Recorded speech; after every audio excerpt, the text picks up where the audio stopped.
So I'm out here walking my baby, which I've turned into a routine here. Got her in the jogging stroller. But I thought I would talk about how I knew I was pregnant or how I could tell. Because I thought that was something I was trying to figure out signs and symptoms before the pregnancy test could show.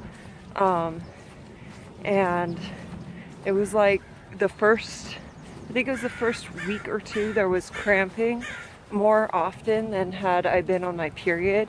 And so I knew something was different, but another thing was I knew, not knew, but I felt like I wasn't alone.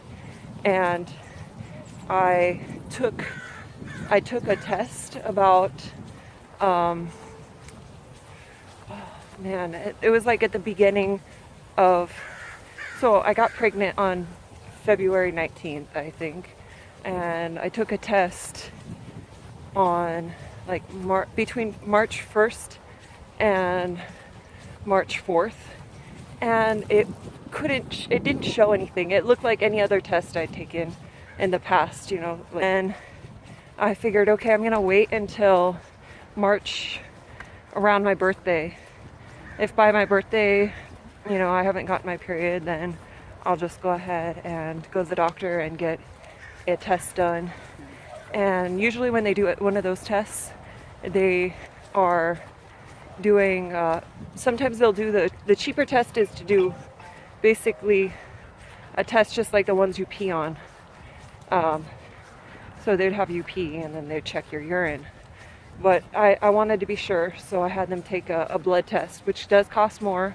So say if you had to pay for it and you didn't have insurance, maybe you just go do the pee test. So yeah, the cramping, felt like I wasn't alone.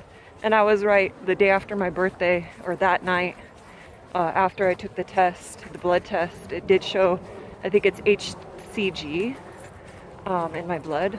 So it was very sure.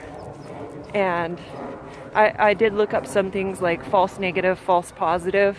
Like, you could have false negatives, but false positives are more rare in general, whether it's like the urine test or whatever. I mean, I did see on YouTube about chemical pregnancies and stuff like that, but no, it wasn't, because I have my little baby here.